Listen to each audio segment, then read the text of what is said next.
Um, because Ma is here.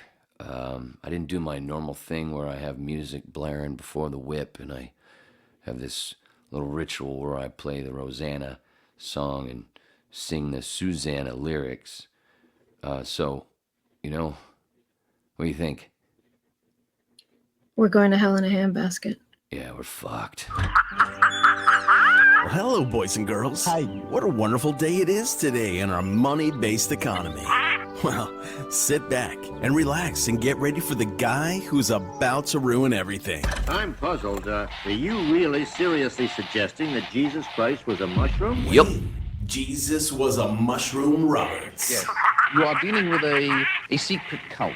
Yep. A secret society. Yep. Welcome to Waning Interest. Welcome to the Waning Interest Podcast, number 141, May 25th, 2024, the Babbling Dabblers, the smallest click on the internet, the pinball brain in your favorite machine. I'm still with Terminator 2, yeah. Anyway, it's like a diary or a book, but not as stale or coherent. From a more mentally challenged Forrest Gump and my wonderful friend, or if Mike E. Mouth from the Goonies played a lot of bareback leapfrog, and then about, I think it was, 3 minutes? You came first, and then it was me. And I sounded a lot lower because, I don't know, I think it was because my balls were so big. Oh, hi, Susie. Hello. Oh, yeah, I got to pimp the Patreon. I got to pimp the Twitter. Oh, we're live on Twitter right now. We're live on Rumble. We're live on Facebook, which I don't usually pimp, right? And, and then we'll be on the YouTube later on. I'll load it up there because fuck YouTube. I hate YouTube. Even though that's almost all I watch. Except for the And whip. pay for. Yeah, that's all I pay those motherfuckers, and they stick a dildo up my ass that's covered in sand. Oh, sorry, I have to adjust. Don't fart. Okay. I can't. It's too much sand. Okay. What was it? I'm so thirsty I could fart dust. Right?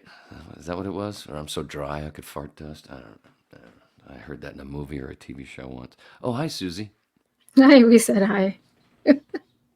Oh no, that was for me. I'm high as fuck, dude. What was that? See, I'm so high I forgot the name of the weed.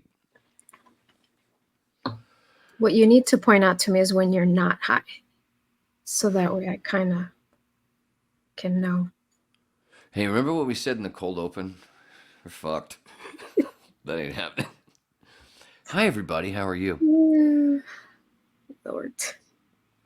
It's I'm feeling a little weird because it's been, Jesus, dude. It's been 8 days, right, since 140.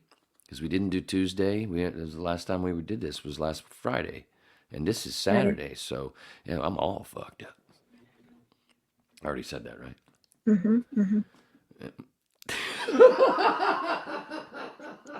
Margaret Gray is here. Oh, I don't have my glasses. Oh, well. Oh, I have mine. Oh, you know what the cool thing is? I've done this before, I think. Yeah, I did it on the roast, the wet Beckham roast. One lens off. Sometimes I like to go around like this and just make people go, "What the fuck is that? What are there lenses in there or not?" I just to fuck with them, and it's fun because I'm a fuck with her, you know. The first time I ever heard that word, and the only time I've ever heard that word, fuck with her, Doug Stanhope. And that's one thing I might do tonight. I might read a little bit from This Is Not Fame. You know what Doug's doing right now? This is his third book. He did the book of the joke, the pedophile thing, where he had the joke. He put that little book together where he did this thing 20 years ago online with his MySpace, where he was basically like the Catch a Predator before the Catch a Predator. Oh, really? Yeah, he fucked with a lot of people. It's great. But then his real first book was Digging Up Mother, the book about, I don't know if you know that he assisted his mom's suicide. Him and Bingo assisted his mom's suicide years ago. Oh, wow. No.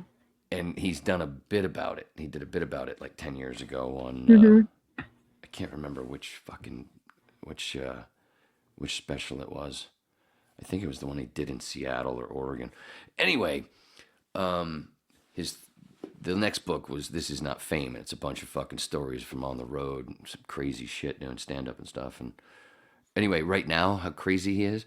This is, you know, he's a legendary comic. I mean, everybody puts him up when good comics talk about, you know, the best out there, the best to do it that are still alive right now.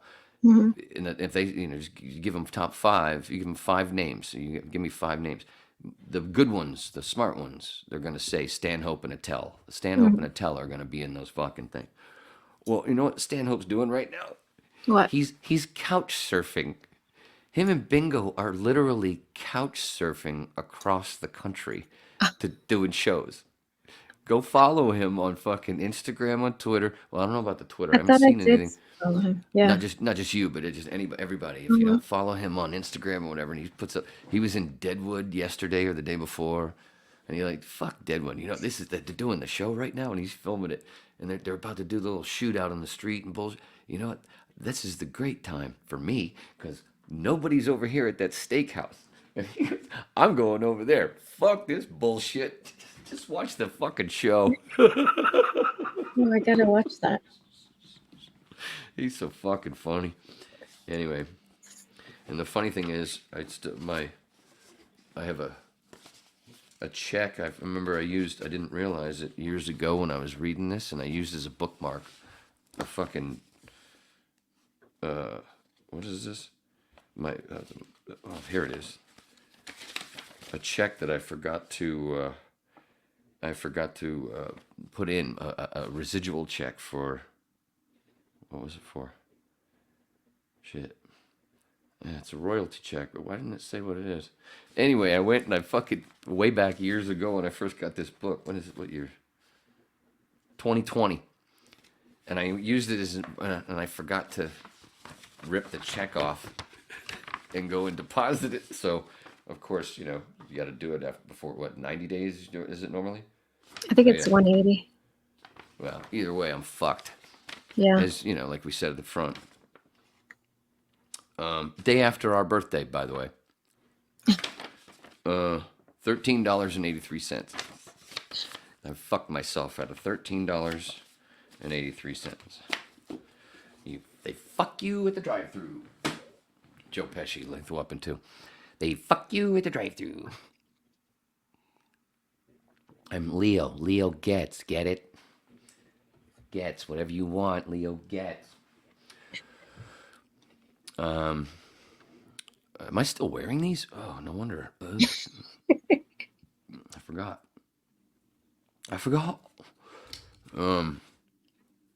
So while your feet were up, you know, and Juan was doing all his work, did you watch any movies?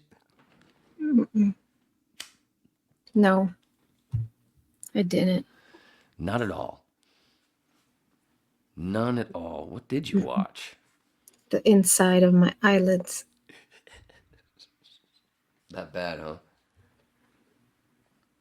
Mm-hmm. Susie was sick. That's the point. That's what I'm getting at. And, you know, just going over that, you know, so we can get it out of the way. Because, you know. It wasn't COVID, and I'm all better now. Of course it wasn't the C, because there's no real... What? Is there such a thing? Oh, Lord. Anyway. Oh, wait, that's right. This is not a political podcast. But there's not. Shh. Oh, I forgot to have this fucking ready. Sorry, folks. I meant to have that, and so I could hit it when I want to hit it. Because, did I ever tell you I need a 360? Maybe. Yeah. Anyway, with your made me think of with your headaches and stuff. With the glasses, that's something where one of the worst times I had was I had gotten this new prescription of glasses, and then I went to a fucking film festival. It was when I think it was when I first moved to LA, or look, no, it was when I was with Playhouse West. It was at Playhouse West. It was one of the Playhouse West. I think it was the second or third fucking festivals, short film festivals that we had. Anyway, I normally didn't wear the glasses except for driving. But then I'm like, oh man, I'm going to be watching all these films. I'm going to be in a movie theater all day, in and out, a couple out, watched. It was like, they do like, depending on how long the films were, they would do blocks of, 2 hours or so. And then you take a break and you come back in after an hour or so, and, there's another block of movies. Anyway, I wore those glasses which I usually only wore to drive. And I wore them just because, oh wow, I just brought them in and went, oh, hey, the screen is even nice and clear. Dude, those things were so bad on my eyes. When I went home, on the drive home, I had to pull over. This was the worst headaches I ever had. I had to pull over and fucking hurl. And I hadn't even drank anything.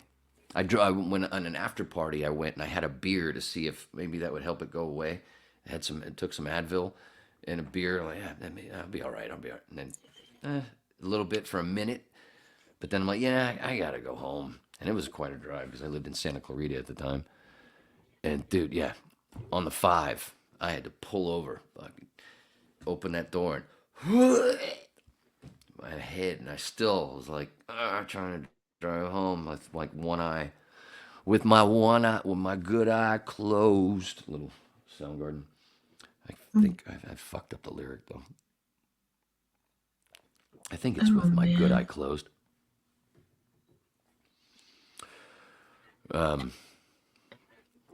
Yeah, that's just the worst for me, headache-wise. Yeah. When you mentioned the highway you were driving on in California, did you ever watch SNL when they did that California? It was like a soap opera set in California, and they all talk like California. And then there was one character. Everything he said was like he was referring to the roads he would have to take to get to whatever. The 101, the 405, yeah. the 5. Yeah. Did you ever? It was with the 10. Oh my I God! don't. What years? What years of SNL was that? Let me find it. It depends on. Oh wow! I just noticed the Facebook thing where it's got a big red circle saying I'm live. Hi, folks. Wow. And it was, oh my gosh, what is The Californians was the name of the bit, of sketch. the sketch. And it was Fred Armisen, Oh, Bill Hader, and Kristen Wiig. Yeah, that's when I didn't watch it. Yeah. I was pretty much out like halfway through the Will Ferrell years. All I ever wanted to see was Will and fucking Sherry O'Terry. I love that woman. If you ever just look up the the bits or whatever on YouTube, yeah. It's pretty funny. Send me the link. And okay. then hey, let's watch it and where nobody else is watching it and we can just laugh. No. I wish we could play that shit back. It's so stupid. I know. Can't. They've already got it online. You're promoting the shit and they gotta fucking give you and you got to be assholes about it. You're helping to promote.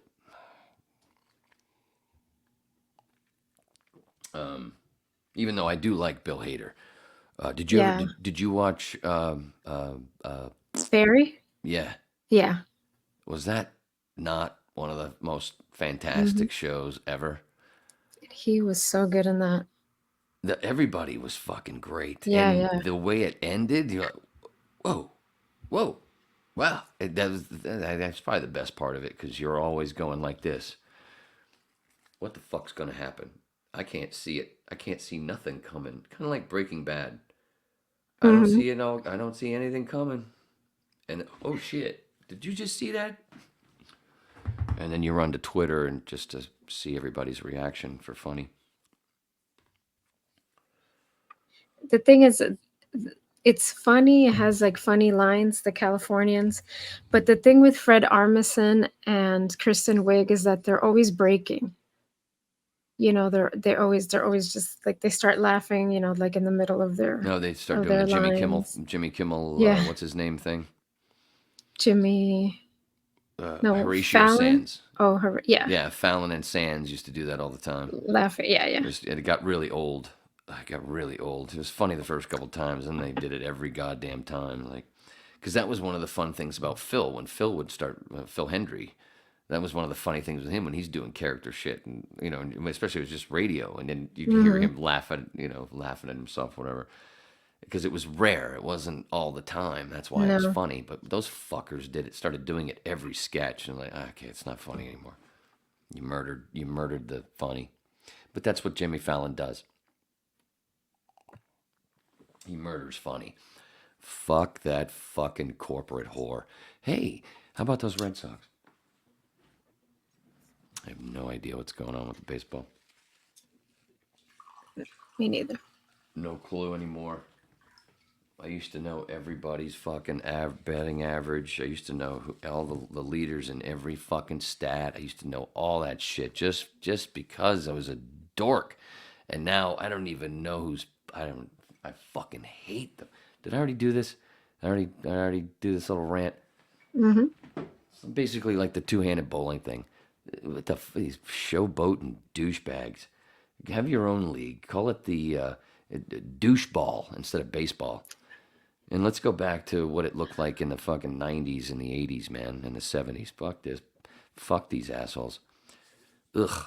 Last night I was at a place and I told a couple people about John Boy Media. But no, we don't do commercials here. By the way, there is a Patreon page. All the whips and clips are right there on the Patreon page. You don't have to go anywhere else. After this, you can just go to Patreon. Patreon is basically just like the Rumble, just like the YouTube, just like... No, it ain't like the Twitter and the Facebook because that's all fucked up, messy and shit. Way different. Right? Right. Mm-hmm. Right.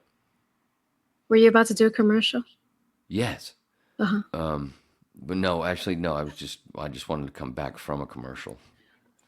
610 WIOD, the other electrically powered toy for adults. That's right. That's what I'm saying. Oh shit! I meant to get rid of Neil's face. Sorry. I just had to hear Greg Fadick's voice. And I had to hear Pete. Sorry, it's been a while. I'm still. Not only am I adjusting from not doing a whip for a week, I'm adjusting from not. My TV stuff is different too. Like I said, I didn't like tonight. I didn't usually, I didn't have what I usually do with the TV and the music blaring. Beforehand. So yeah, I should have worn a diaper. Fuck. Do you have to share the TV with your ma? Note to self. No, because Okay. she doesn't care for it because luckily that she might be watching in the other room. But hey, Ma, I'm glad you don't like that the TV is like half black now because she's a racist. Oh, that's No, right. You shit, had a I'm problem joking. with your TV. It's still When I was watching The Godfather a few weeks ago, it just went like somebody was fucking with me behind me with the remote, turning the settings down, kind of like how the engineers squirted David in the crotch with water while he was on the air. My crotch is all wet. What the hell? Anyway, yeah, and it wasn't. It's come back a little bit and gone back, but it's fine for me as long as the shades are closed during the day. I'm fine with it. And plus, I normally I'm listening. I don't need to, it's usually podcasts or whatever. I don't really actually need to see anything. But yeah, it's working out pretty good. But I can't, I haven't sung. Son. I haven't really sung since fucking rehearsal on Tuesday. Normally, it's usually right around noon. I go, oh, it's noon. All right, I can sing. And I try to not do anything. I try not to talk at all until noon, just to, I don't know. And it seems to work. Verbal and then fasting. Verbal intermittent fasting. Yes, and then I fuck it all up when I go and hit live on a whip. Oh man. Oh, what are you drinking, by the way? Can we do the verbal fasting? This is a Riesling. A what? Riesling? It's white wine. I'm ignorant on prune juice. It's a white wine, of course. Yeah, it's obviously not red. It's lightly sweet. Riesling? Not too dry. I can tell you're not a wine drinker. No, not at all. No, I'm just not a connoisseur. I'm not one of those that needs to. I don't even like wine glasses. I can't stand the thinness because I just feel like it feels like I'm holding a baby and I'm gonna break the shit. And I'm like, wait, I can't get drunk because I'm holding a baby. But oh shit, what was I gonna say? Oh, I watched it's I don't know how old it is. It's gotta be a bunch of years old now, but it popped up on my YouTube because I watched some Drew Bledsoe stuff, some old thing. But this interview he did with Jeremy Schaap, it's gotta be a decade old or somewhere around there. And they're at his winery and he's talking about wine and stuff, and it's just and like the way there's at one point he does the whole thing where he shows him how to, you have the way you pour it in, you get the right glass, and the way you got to spin it a little bit, and then do the little, and then he starts going off on this fucking shit that Robin Williams made the joke of, absurd yet flaccid. Like what the fuck? This whole thing when you start doing that, I'm out. I'm fucking out. I don't want to hear that shit. Well, I don't know any of that. I can't go. I just like how it tastes. Yeah, just fucking pour it in a glass and let me take a sip, and then a few more later on. I do have color, don't I? I've got some under my neck. Was that a farmer's tan there that I saw?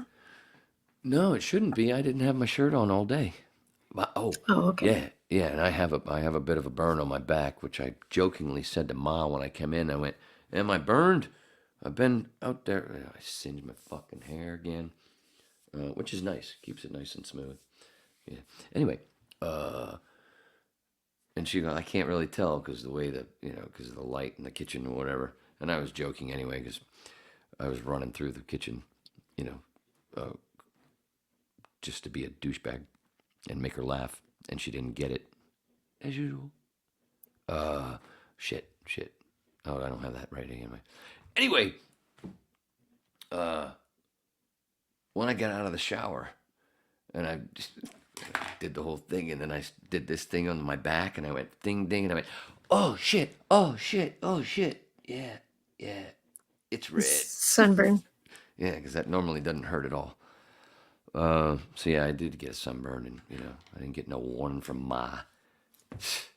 Fucking no loyalty. Or you may have been showering with holy water, and that's why you were burning. Your evil self. It came out from the fire. Did I talk about that yet? Or all the wood? Or was that before? That was before we hit record. Yeah. Today I spent the day fucking gathering all that more, just cleaning up around my property and just burning fucking all kinds of shit wood laying around that we got a lot of because of that storm, that last storm that we got that fucking busted all kinds of shit up. Oh, do you have the picture of that tree? Yeah, I'll get it now. I didn't get a pic. I don't think I took a picture of it with with that branch busted. But this big old tree that I look at every fucking day out my back window. It's when Susie gets it up. I couldn't believe it when I first noticed it. When I first moved back in the house, I was just sitting there, and all of a sudden, that fucking tree is looking at me, and it was kind of dark. And I'm like, wait. And then the next day, I went, holy shit, that really was an eye looking at me. Oh, yeah. Just had to play that anyway. And get it ready. It's going to come up in another window? Yeah, just hold on. Okay. I've been stretching for a while, and I didn't know how long I was going to have to stretch, but I can do some stretching. It's a good thing my fly's open. No, that's disgusting. Disgusting.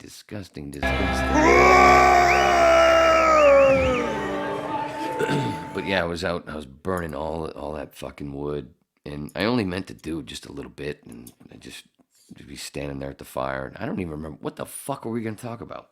Oh, that's it. Oh, part of it was yeah, but was this? Look at that. That fucking tree that's facing my kitchen sliding glass window where I sit at the table. I'm like, what? Is that fucking? Somebody's looking at me, man. That picture is a few years old. Anyway, right above that is a few big branches, and they were just fine. It was a nice tree, but because of that storm, one of them.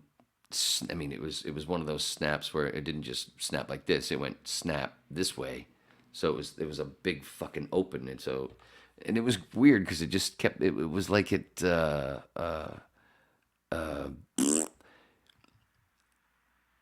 As the spring has come along, it's still the branches. You could tell it's fucking dead. Somehow it's still getting nutrients, and those branches were still green. The leaves were still green and everything. It was weird.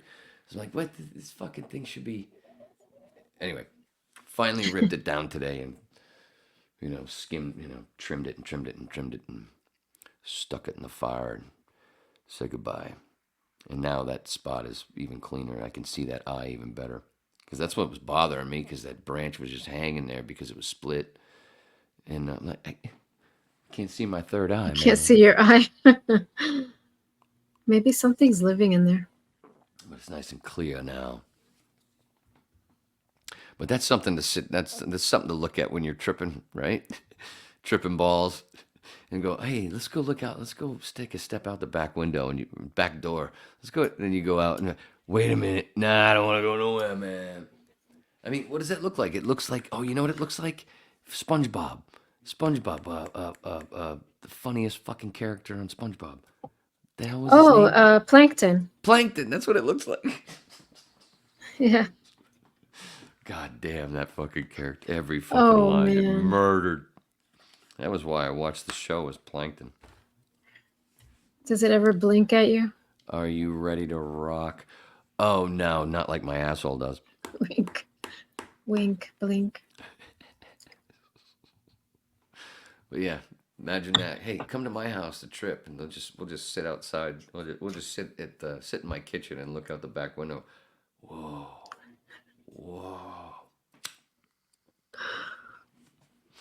But with the tripping thing, somehow I didn't mean to. Man, not bad.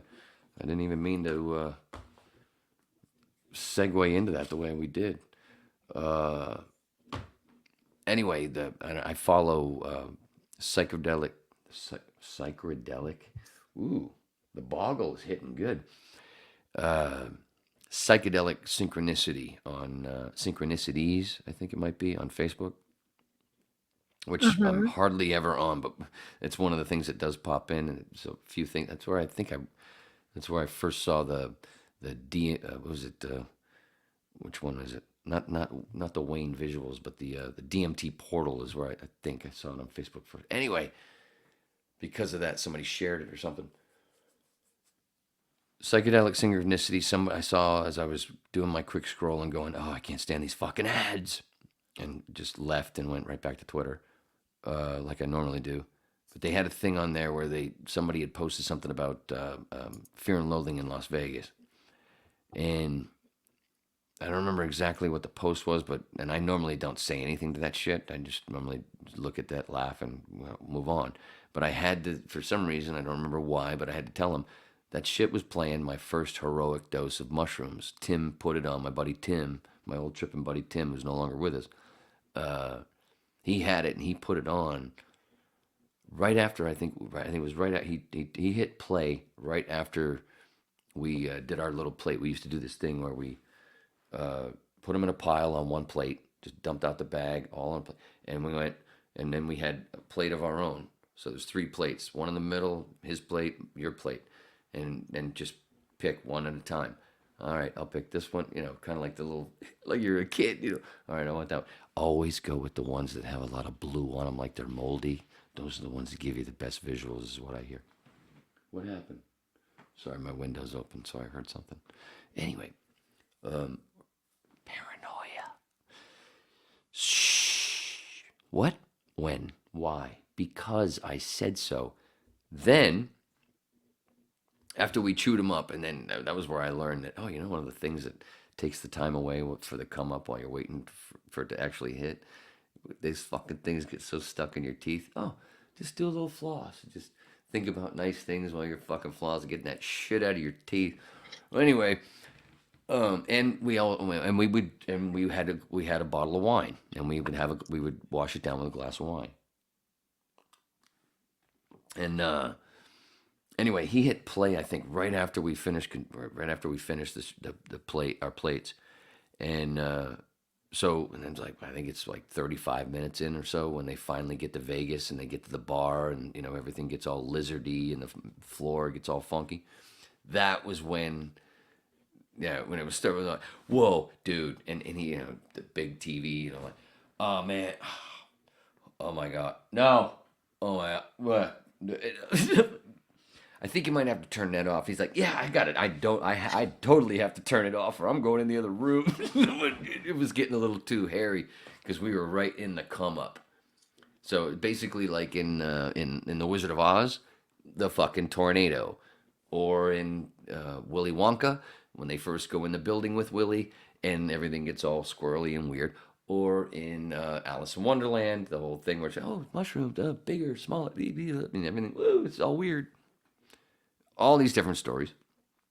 Anyway, finally shut it off. But we turned it back on once, I don't know, about an hour later when we were in our peak.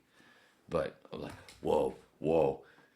and I one of the reasons I wanted him to shut it off was I was like, oh, it's scaring me, but no, it's so cool. And I was back and forth, but it was because when I get into the come up, that come up, I start to yawn. Just over the come up, I start yawning like a bitch.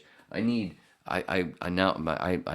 because of experience, I prepare myself with a roll of I was gonna say toilet paper. I meant paper towels, because fucking tissues, they're too thin. Fuck that shit. I have this 5-minute period where you get to go a week. I do 5 minutes. Anyway, sorry. Oh, no, you're older than me. No, you're done with that shit, right? Yeah, thank God. You go, girl. You go, girl. You go, girl. Oh, I didn't have it ready. Did I have it ready? Damn it. Anyway, there's a 5-minute period in that come up where I just yawn like a motherfucker, where I start to actually, at a certain point, at 2 minutes in, around there, I start getting scared that I'm going to get lockjaw. I just yawn, and that's just part of it. So, like I said, I prepare myself. I got a whole roll of paper towel. I almost said it again. Jesus, douchebag. Anyway, and so that was the other reason, because I was like, turn it off, because I'm actually missing a lot of it. I can't see it because I'm yawning like a motherfucker.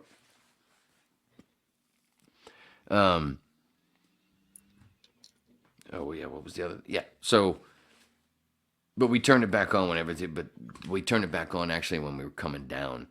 It wasn't an hour, it was more like an hour and a half later, because what we did once we hit our peak, that's where it really turned into like Willy Wonka.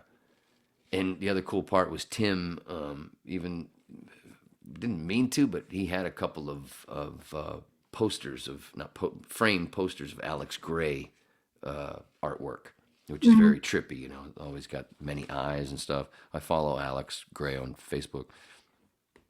So that helped a lot. That made it even cooler. But anyway, and we had the lights dimmer, so everything, when we were finally, in our peak, we were like, whoa, dude. and the music was just right because he had set the in his room, he had set YouTube to one of those. You just go to YouTube and type in fucking tripping music, and there's things where people have put up like 4, 5, 6 hours of just music, the right music, just to have in the background to make it smooth. And so that was rolling, and then we're like, whoa, all right, yeah, we don't smoke. You don't smoke in here, so yeah, I need a cigarette. I want to go outside. And because it was nice and dim, it was very dark. Not very dark, but it was, lights were dim just right in his apartment. Went to the fucking front door, opened that door, and it was just like Willy Wonka when he opens the door and then sings the imagination song. I'm not shitting you, because we were on, my apartment was just a bunch of doors down to the left of Tim's place, and we were both on the second floor. And at Tim's place, right outside his door, was a huge fucking palm tree that came up from downstairs from the pool. The pool was all lit up, and at this point, let's see, we started chewing them at like 7:30, somewhere around there. So, just right, dark. The fucking pool is lit up with the lights inside it, and the lights around the courtyard, because we had a square building. The courtyard was open. And there was a tree that came right. So as soon as I opened that fucking door, that tree was so green and was like, "Hey, what's up, man?" It was so. I'm like, "Wow, you saw that shit too, right? Wow, whoa!" Like, this is gonna be a slow walk to those stairs and downstairs. And dude, where we lived in Studio City, we lived by right across the street from CBS Radford. So if anybody goes to Los Angeles, or they're there or whatever, you got to go do this.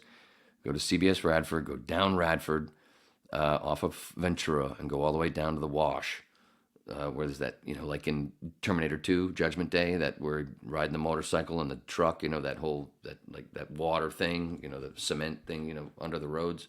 You know what I'm talking about? Where that fucking smash and it comes off. Just like that, there was one down a few streets from my street, which was just off of Radford.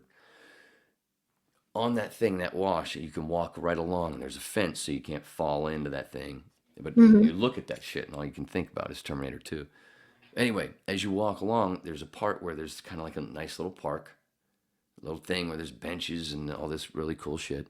And right across the street, you can see all these people lining up to be fucking extras on shows and or going for audience shit. It's kind of a trip.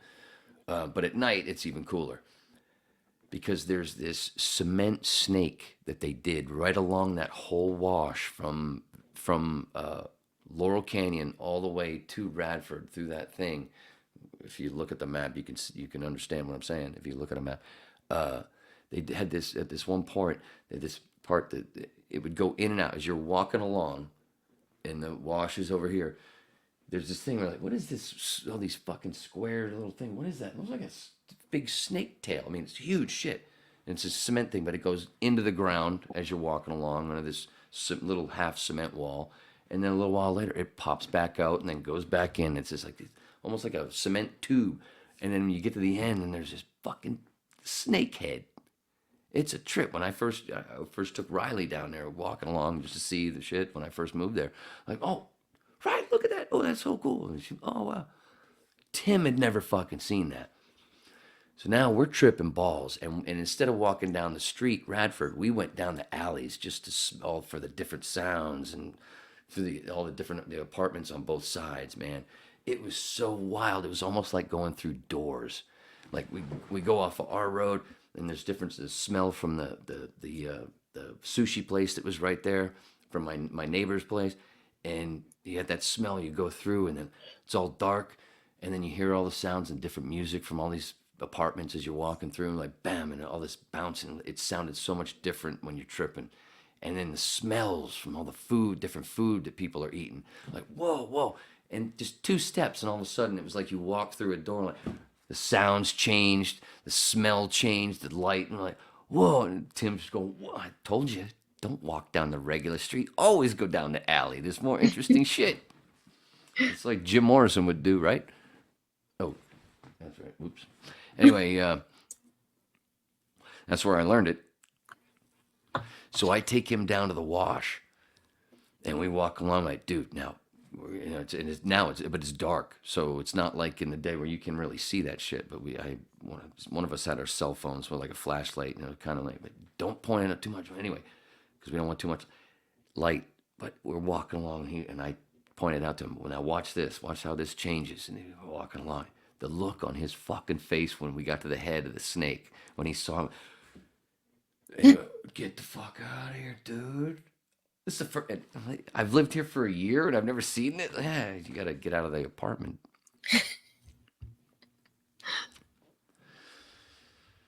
And it was awesome to it was kind of like this juxtaposition of, you know, going through, you know, during the day with my kid. Oh, wow, that was neat.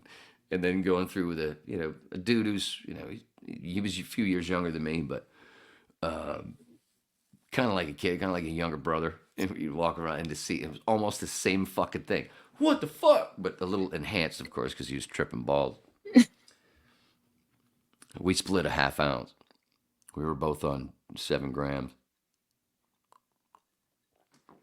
And that's a heroic dose. A heroic dose is 5 or more. And we were on 7. So that was my first, before that, I had never done more. I don't even think I'd ever done a whole full eighth before. A whole full douchebag, a whole eighth. And that was why I was always like, it was always annoying to me. And to this day, I can't do a lot of people do microdosing. I can't do it. It irritates me. It fucking irritates me to not do if I do anything less than, you know, if it's penis envy, which are a little stronger, you know, you might not have to do a full 5 to get that same thing that I did with that 7 with that cubensis that we had, which was great cubensis. Oh, a little shout out to, I'm not saying his name, but he follows the whip. Well, I used to work with him way back in the day and doing a lighting company in California. I didn't say his name right. Good. We used to set up the red carpet shit. We worked together doing not only have I walked the red carpet as an actor, I've also laid that shit and vacuumed it before all these other fucking actors walked the shit. But yeah, we would set up the railings and all that stuff, and the little parts where for the area with the lights where all the reporters would be there on the line while they walked the red carpet and stop and ask their question. We set all that shit up, all the artwork behind and all that stuff. That was a ball-busting fucking gig, dude. We worked hard. I think, did I tell you the one where we did didn't I tell you the one where we did, what was it, the Dallas Buyers Club? The Matthew McConaughey movie? You know, I don't remember. AIDS, right? The Dallas Buyers Club, right? When he had the character, the guy that had AIDS, a true story about the guy. There's a guy named Fauci that's the bad guy in the movie, you know, because, you know, denying the real drugs, because everybody was being killed by the treatments, like other things. C and V, what? When? Why? Because I said so. Because they're facts. Rory Cochrane, who played Slater in Dazed and Confused, check you later, man. You know, the one, he was in that movie. He's buddies with them. He's been in, you know, the guy's fucking got nothing but respect, but he doesn't like that bullshit. And one reason why he left CSI Miami, he was on the first few seasons of CSI Miami, and he was like, oh, fuck this bullshit, because it's so gross, it's so stupid, it's such cheese dick bullshit. He fucking left that show, you know, within the first 3 years, and did it go on for 8-9 seasons? Oh, wait, let me do the David Caruso. Doing his best Jack Lord from Hawaii Five-0. I'm going to deliver a cheese dick line right now. It was so fucking bad. That's the only reason to watch it, because it was so retarded. Rory left that show, and that's one of the reasons that, you know, but the point being his attitude and all that stuff.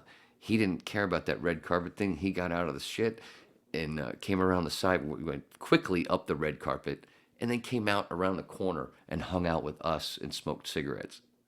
because we have to sit back and wait because it was out this thing on Wilshire, this place on Wilshire, to where we set it all up on the outside.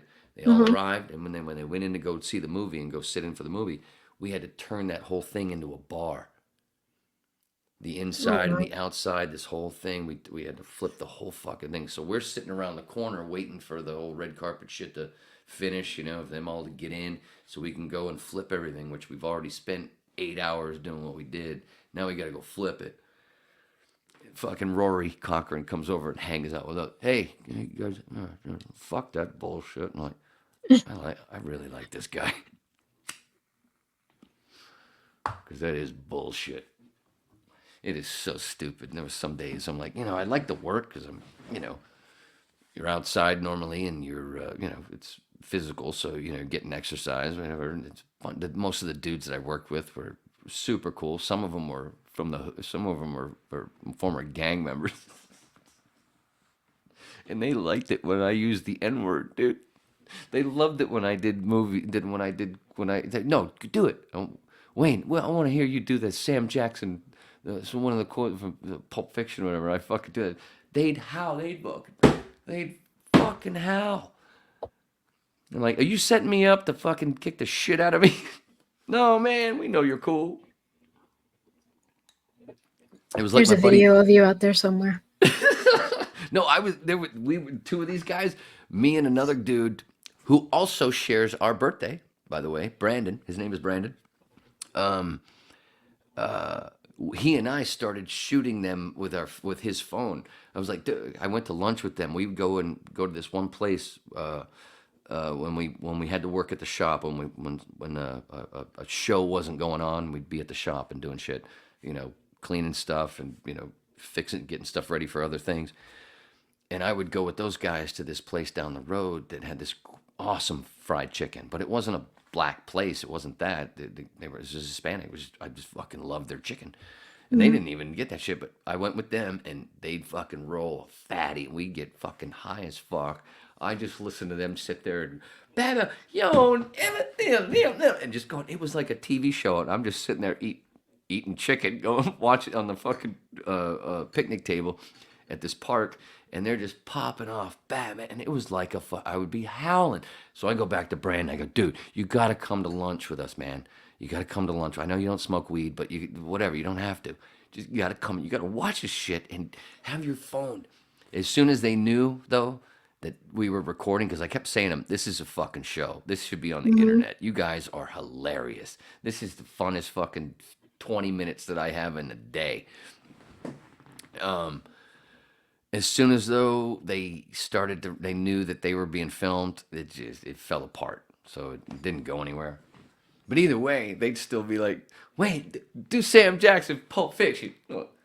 Oh man, because a bunch of people that didn't understand, they'd be around going, what's about to happen here? Is he really gonna say the N-word? And I'd fucking do it. And they'd be the ones, because I wasn't doing it in the wrong way. It's a fucking quote from a movie, dude. Who cares who said it? Who cares? It's a fucking hilarious movie. It's classic shit.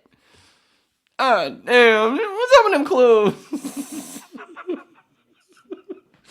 Hey, my name's Paul. This shit's between y'all. And what the fuck did you ask me for, asshole? Vincent Vega's in the house. Oh, and that was the other thing. That was one of the things that I sold them on. It all started with, in the shop, those two talking about Pulp Fiction. And I went, dudes, I got to say it as a cracker. And I think that's exactly what I said. As a cracker, I got to point this out to you because I have to point this out to a lot of people that miss it. I've seen that movie over 50 times. Do you understand what happened in the part in the bar where Jules and Vincent show up in the shorts and the t-shirts, and the whole thing with Ving Rhames when you first see Ving Rhames and you first see Bruce Willis? Do you understand what happened in that scene? What do you mean? Because it kind of flies over, and it did for me many times. In that scene, an unknown black actor calls Travolta, Vincent Vega, and Bruce Willis. What the fuck was his name? But it's on the tip of my tongue. I can't say it. Anyway, it doesn't matter. In 1994, Bruce Willis and John Travolta were two of the biggest fucking movie stars on the planet. Mm-hmm. And you've got this unknown black actor, and you don't even see his fucking face. And he calls both of those men his N-word in the span of 2 fucking minutes. Mm-hmm. And everybody just went, oh, Quentin, you know, not that I'm a Quentin fan anymore, but Quentin. But back in the day, I defended it because Quentin just uses the word blah blah blah. He just likes to. Well, that's where he came from. He grew up with those people. That's the language, whatever. But at the same time, did you miss what happened? Especially when Spike Lee would bitch about it. Like, did you miss this scene? Nobody, an unknown black actor, Ving Rhames, who you don't even see his face. Don't even see his face in the scene. Calls Travolta and Willis, two of the biggest white movie stars ever on the planet, his N-word within the span of 2 fucking minutes. I don't remember. I gotta watch it again. And I go, it's fucking classic. It's Butch. Butch, Bruce Willis's character's name is Butch. Character.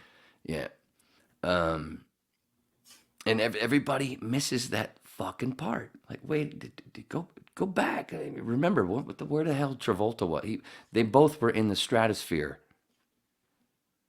Well, you know, I guess that was the beginning of Travolta's back into the stratosphere with Tarantino putting him in that movie. But Bruce Willis was already, you know, and he took scale. He got paid scale for that fucking movie. Wow. He probably got points too, but anyway, I pointed that out to these guys who are, you know, I mean, hood and some gangs. You know, I went and I got my blood tested. Turns out I'm a Crip. Anyway, blood tested, Crip. That's an old joke from my buddy Mike Chupa, who would do that in front of black crowds, and they would lose their shit because he looks like a librarian. He used to call himself the librarian of comedy. Mm-hmm. I mean, you know, he's got a, you know, fucking spare tire around his belly and glasses. He just, you know, he looks like he works in a fucking library. And he just comes out. I just came back from getting a blood test. Turns out I'm a Crip. And I was there at a show that he was on, and the crowd was 80% black.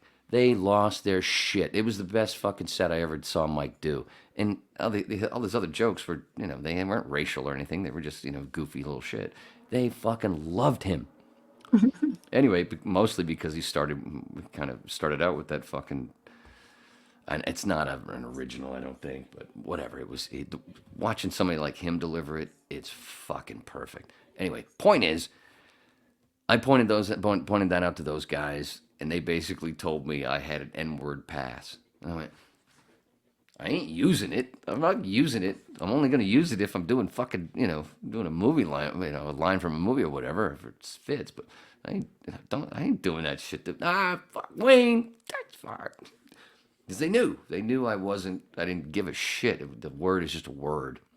And they agreed with me that saying N-word is like being a child if you can't use the fucking word. You're talking about the word. It's all about intent. Mm-hmm. If you're going, you fucking, yeah, that's a totally different thing. But that's not what we're doing there.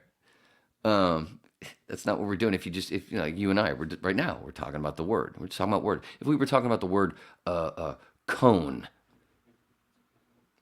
and we're back to racial shit. I don't know what that means. Anyway, but you know, we're gonna call it the C word, you know, because it offends certain people. No, it's it's a word. Yeah. History. Oh, well, we can't say history because history's got a lot of bad shit in it. So don't say the word history. Say the H word. You know what I mean? It's fucking ridiculous and it's childish. Those guys agreed. But it still didn't mean that I just went ahead and said, and just popped off. I still just only did it with movie lines or whatever. It wasn't like I just walked around being a douchebag thinking I was Eminem.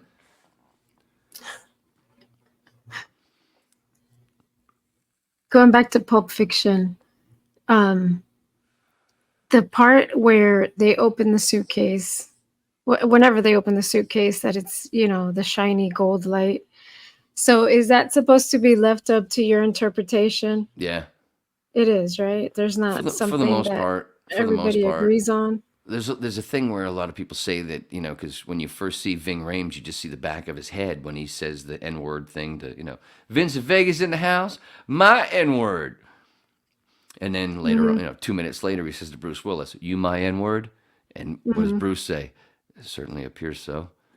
It certainly appears that way, or whatever. You taking a dive. Anyway, but from that shot, you don't see his face. You only see Ving Rhames' back of his head, and he's got a Band-Aid across the back of his neck. A lot of people say that it's covering up 666. Well, I don't know. I don't.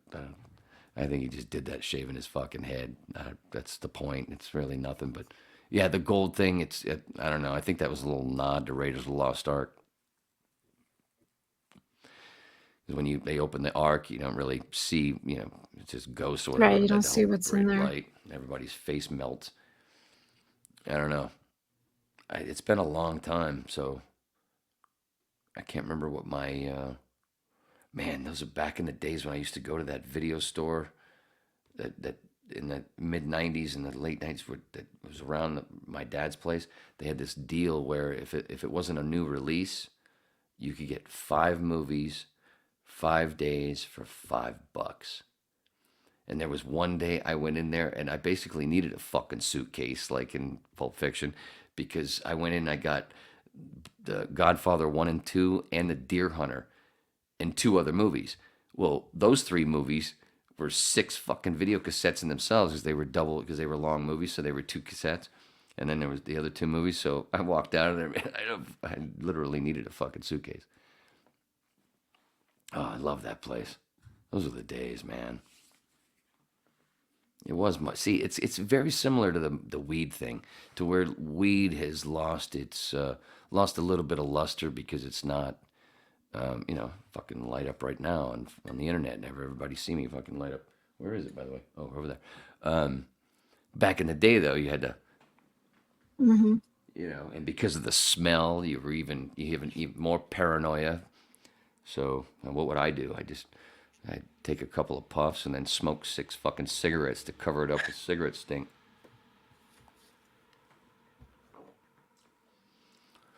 Anyway, what else you got? Nowadays almost everybody smokes. Yeah, everybody but the lady, down the hall. Me. And you. Dude, you said you've never you said the only time you smoked weed was in Jamaica? Who? Huh? Who said that? When? Why? Because I've never been to Jamaica. What are you talking about? No, I was talking about another Susie. I didn't realize.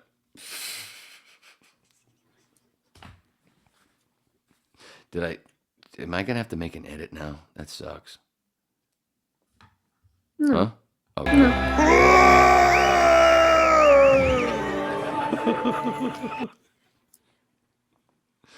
Oh, right. What else about that first heroic dose? Oh, I said, oh, yeah, I want to do this again soon. How long did that last?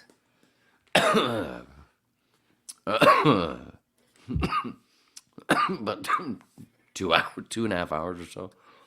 Whoa. Scusi, sorry. Yeah, that's some people say that it depends on it depends, there's certain people that say things that I don't know. Sometimes it don't make sense. Some people say, oh, I was tripping for 6 hours. I did 7 fucking grams of some fat, lovely cubensis, and I wasn't going for 7 hours. So I don't believe a lot of when people talk about mushrooms. I've learned to I don't want to say that I can't stand that cheesy fucking thing, but take it with a grain of salt what people say, because most of them are full of shit.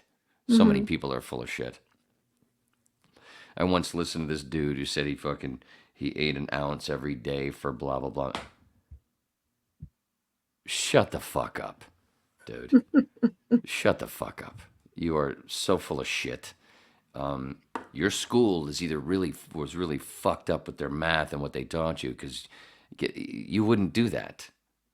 You wouldn't do that. See, because he didn't even understand. You have to understand the fact that like right now, if I go do 6 grams tonight, tomorrow, 6 grams won't work. I'll basically almost have to double it. Wow. I'll almost have to eat a whole half ounce by myself. And you don't want to do that because those things are so chewy. It takes forever, and it gets really annoying after 2 minutes of chewing those fucking things. That's why I do tea now. I used to do the thing where it was nice because you chew them and then you get that time to fucking kill and floss. Because you have to floss, man. It's like fucking, it's so gross. It's fine, but it takes a while. But after a while, just 7 grams, you're like, I don't want to fucking eat anymore. It's like you don't, you know what I'm saying? So, so you said you ate an ounce a day for a week. No, you didn't. You're full of shit. No, you didn't. I know the experience, and no, you didn't. Stop saying things. So, point being that there's a lot of people that I've listened to since I became I'm not definitely more of a mushroom connoisseur than I am a fucking wine connoisseur. But, oh my God, some of the bullshit I've heard. But then but then, obviously, I,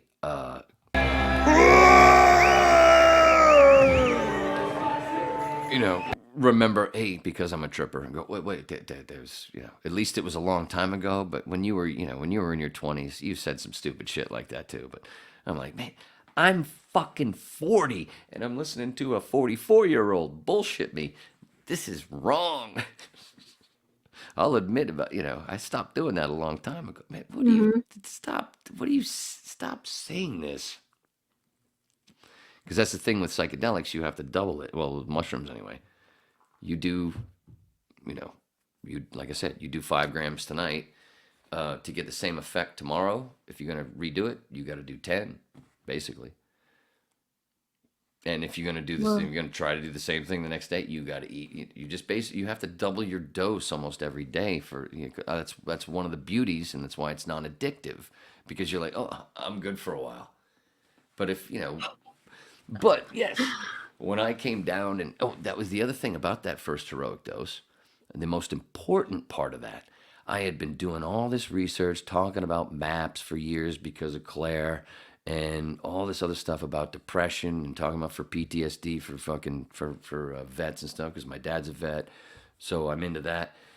Even though a lot of people think I don't support the soldiers. No, I don't support dickheads. No, I don't. There's dickheads in every group.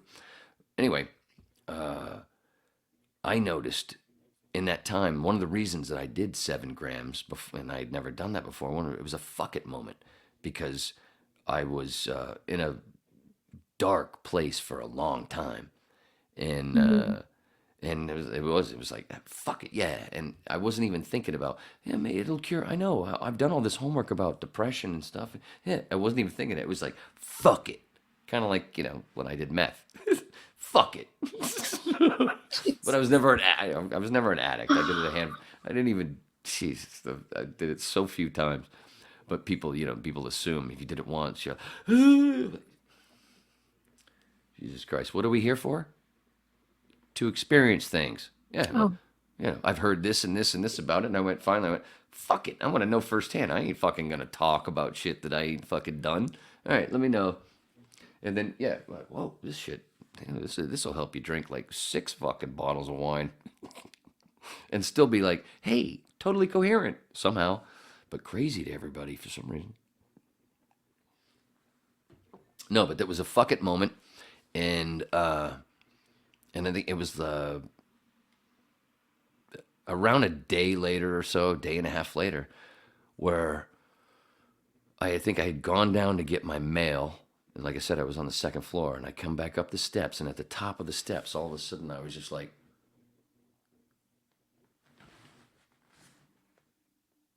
that fucking black cloud, that dark cloud, not to be racist or anything, but that dark cloud that's been seemingly fucking over my head for the last year. Oh, look, my arm's all scratched up from the tree, from all the fucking wood, the fire and shit. Yeah. Yeah, that's the other thing. It's all right. I just noticed it from doing this. But that fucking cloud, it's like almost gone.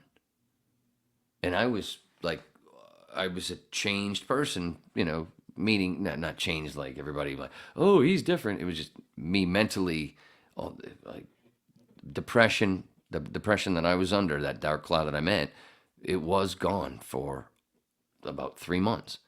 And that was about 2.5 months.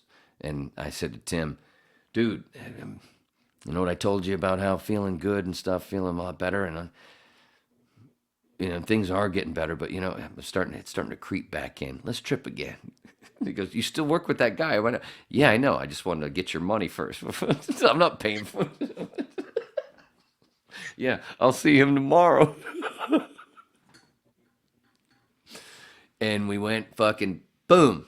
I had another 3 months, but after that one, it's basically I've been back to normal. After that, I've done a few other heroic doses, but it's all been basically the same since that second heroic dose. That's what got me back to being fucking normal a decade ago or so. And now I do it like once every fucking 2 years, year and a half. I only did it once by myself, where I did a heroic dose no. That's not true. Twice I've done a heroic dose by myself. Once was literally by myself, and the other one was by myself, where I hung out with friends of mine in Florida, and we were all supposed to trip, but and they decided, nah. I'm like, what the fuck? And what did we do though? I tripped while we all sat. The three of us sat there. They were a couple, and what did we watch? We watched fucking Stanhope. And I watched Stanhope's face turn into all these different people. I'm like, guys, I don't know what the fuck you said no to. I don't know what the fuck, because they never done heroic. They have since. Now they're into raves. They're, oh, Jesus Christ. I don't know. Wow. It's cool though. There will be a day when those fuckers trip with me, and we'll all go. And then at the same time, all three of us will go, you saw it too? You heard it too?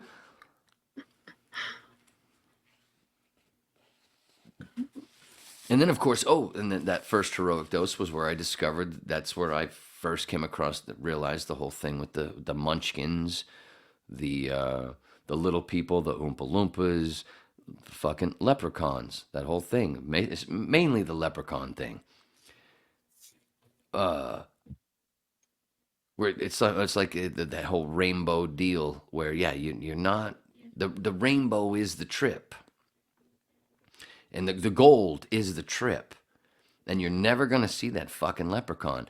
Oh, and the Smurfs, that's where the whole Smurf thing, because that's what it more sounded like with Smurfs, but I more associate it with the leprechaun, because you never see the fucking leprechaun. Anyway, I'm standing there. I still remember Tim's kitchen.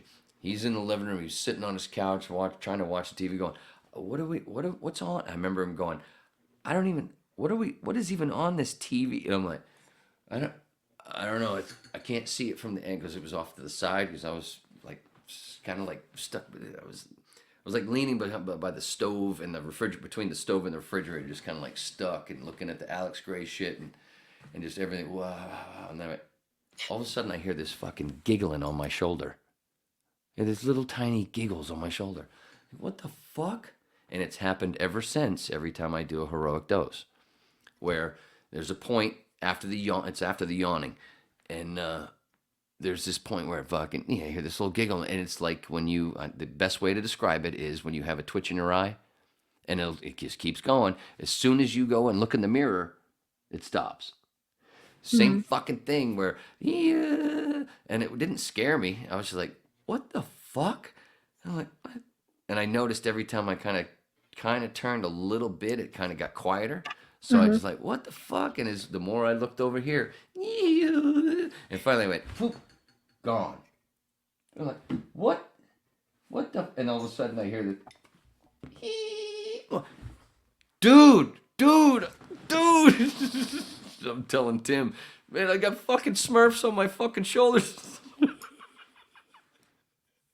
But it wasn't scary. It wasn't like the way they do it in the movies. Where, no, it was, I was putting it all together because of research that I had done before, which is the other thing. When I tell people about tripping, when they ask me about doing the heroic dose, blah, blah, blah, anybody, you can go ask everybody that I've ever talked about it to personally. They'll always say, oh, Wayne always said to go listen to Terrence McKenna, listen to this, listen to that, watch this, watch that, get ready for it. So you understand if shit like that happened, what the fuck? I don't, I've never done it going, just go do it. I've always like, this is going to happen, and it's like this, and you can associate it with this movie, and this movie, like right here.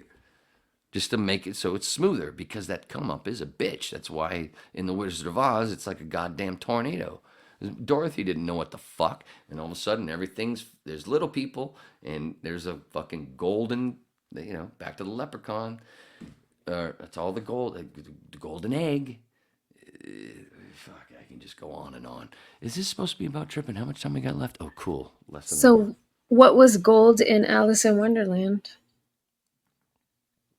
Oh, that was definitely the Queen's pussy. I don't know. Sorry, I just pulled that out of my toe. I'm trying to remember. I don't know. I don't really know that one as much, because when I watched that one, like I told you before, I watched that one with Kate Beckinsale, and I kind of get lost and don't really pay attention because I'm looking at her. What? Oh shit! What happened? Why is this guy? Why is Anthony Newley got that fucking thing on his face? Anthony Newley was in it. He was a famous British actor. Anyway. I'm trying to remember because I've seen Alice in Wonderland so many times. Yeah, but there's so many versions. But the best one, of course, is that have you pulled up the Kate Beckinsale version, right? I have before, yeah. Right. No, Disney is the best one for me. Dude, what do you got hair in your mouth? Stop licking your dog's balls.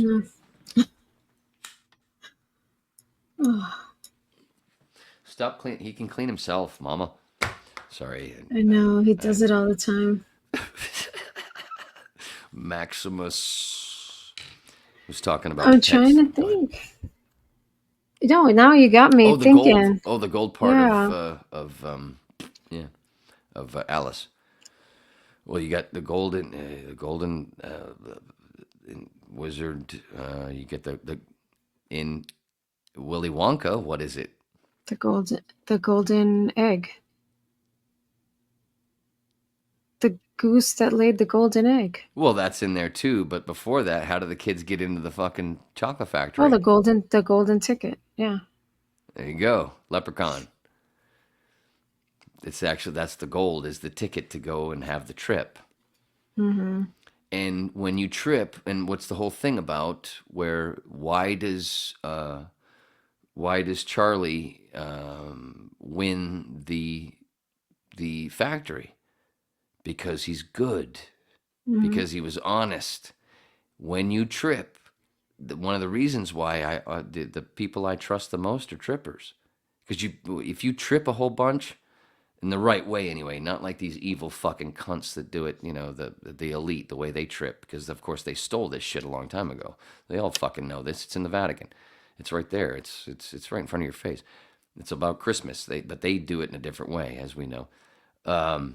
But no, trippers, real trippers, you can't lie anymore. I can't. I used to be I wasn't a liar, but now I can't. It makes me. It's like I can't fucking kill spiders. I gotta fucking scoop them up in a cup and fucking chuck them out the door. I can't do that shit anymore. That's what happens. That's why the people that I trust mostly are trippers. If you're not a tripper, you're not gonna. Grain that's fucking salt bullshit. That's what I'll be thinking the whole time. Is you're full of shit because I've run into it so much. Trippers are truthful.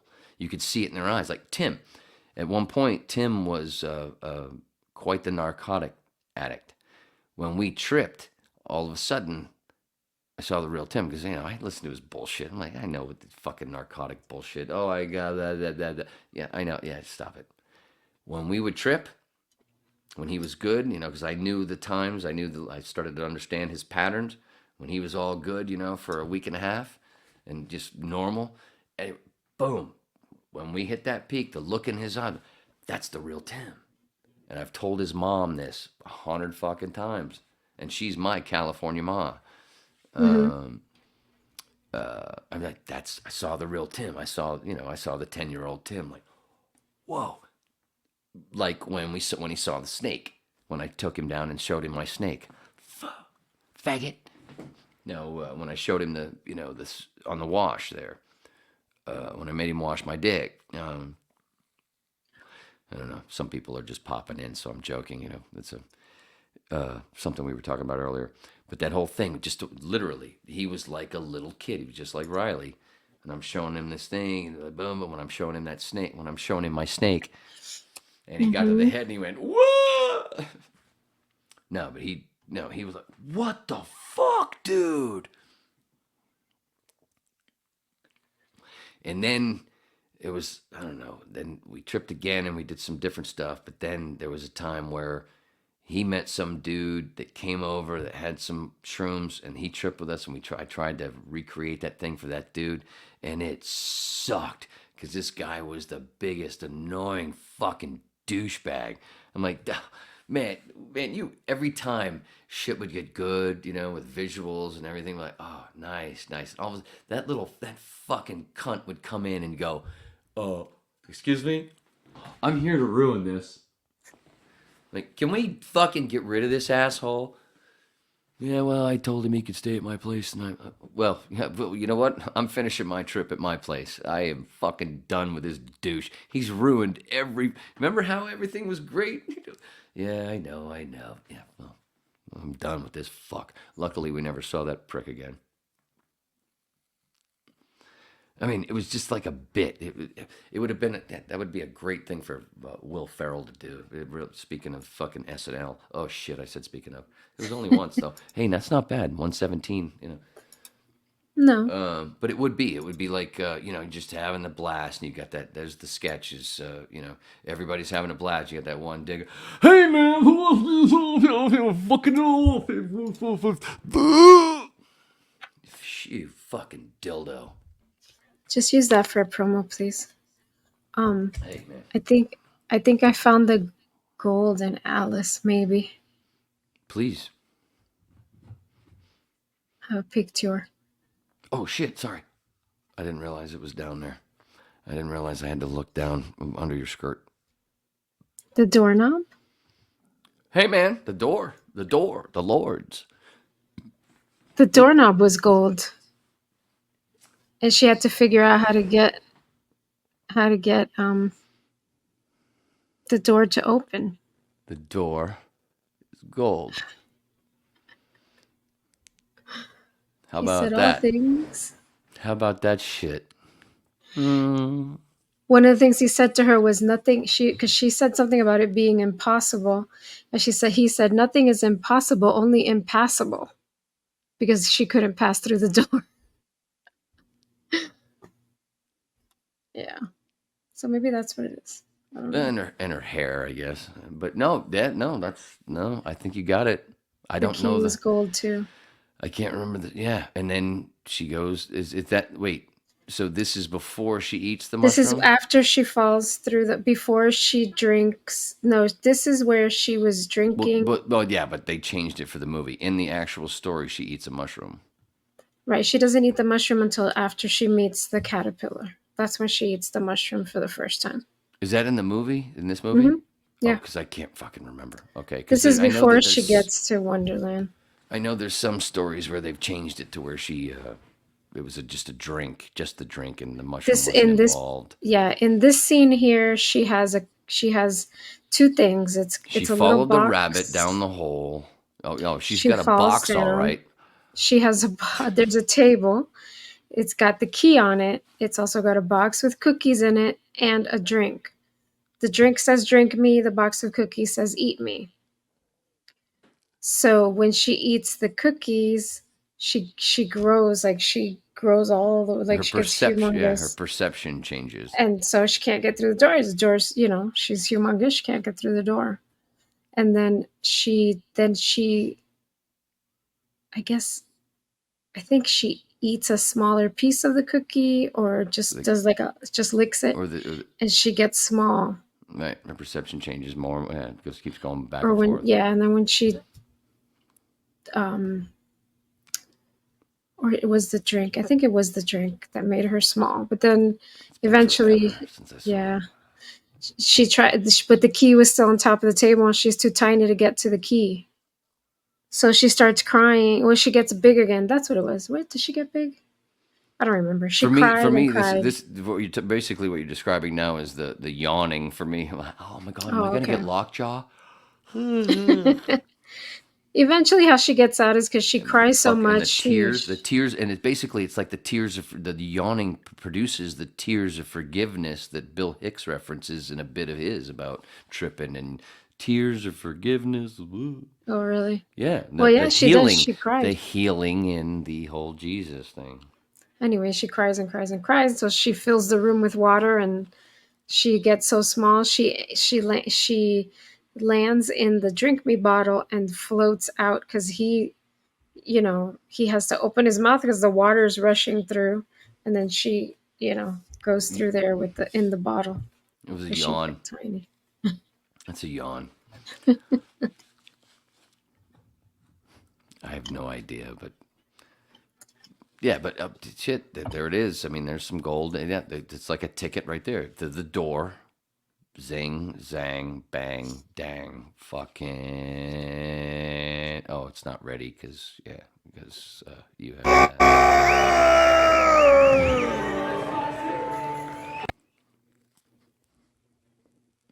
Should I play it again? Sure.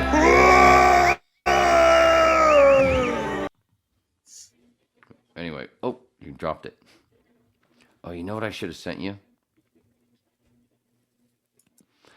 I should have sent you the pic of. Do you? I think I have sent it to you before. Look through your stuff. What? The pic of the Pope, and on the side of the Pope is the mushroom is in a chalice. He obviously looks like a mushroom on one side. Fuck.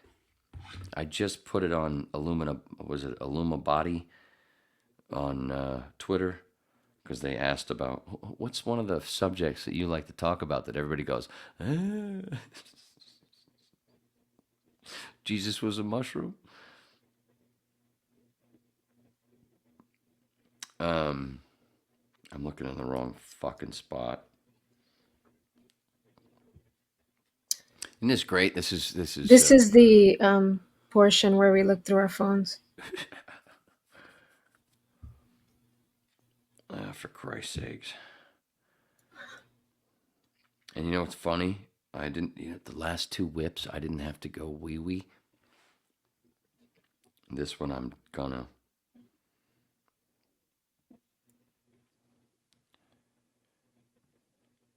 Not the Lucy picture, the Wayne from Maine, Jesus was a mushroom. Sorry, I just saw that. God damn it! It should be. You definitely have to put it when I find it. Oh, there it is. You got to. It's got to be part of the thumbnail that you make for this whip. Before you go. What? Let me go real quick. I'll be right back. I'm not gonna take that long. Okay? Oh, you're going. Okay. Oh, okay. So now yeah, go ahead. I'll be right back. What the fuck? Why can't I share the shit? I'm trying to share the goddamn picture that I want her to put up, and my phone's acting like a twat, where I go to hit the share thing, and it won't let me fucking send you. Oh my god, that's fucking hilarious. Who is that douchebag? What? Well, why would you spend so much time on your fucking hair? Why would you be that much of a douchebag? I've never spent more than fucking, I don't know, 17 minutes on my hair.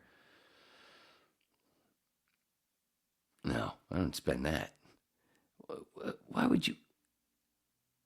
Oh, God, so stupid. God, I want her to get back. I really have to go pee-pee. Hey, did I tell you about did you know that the whip is, at least me, not Susie. Maybe someday she'll be part of the Lords, but yeah. Also, if you like this douchebag, also in a band called The Lords, you can go follow The Lords on Facebook, Twitter, and Instagram. The Lords Maine. We are a Doors tribute to the music of the Doors band, but also do a bunch of blues. We did Crossroads for the first time at rehearsal the other day. That was fun. It was nice to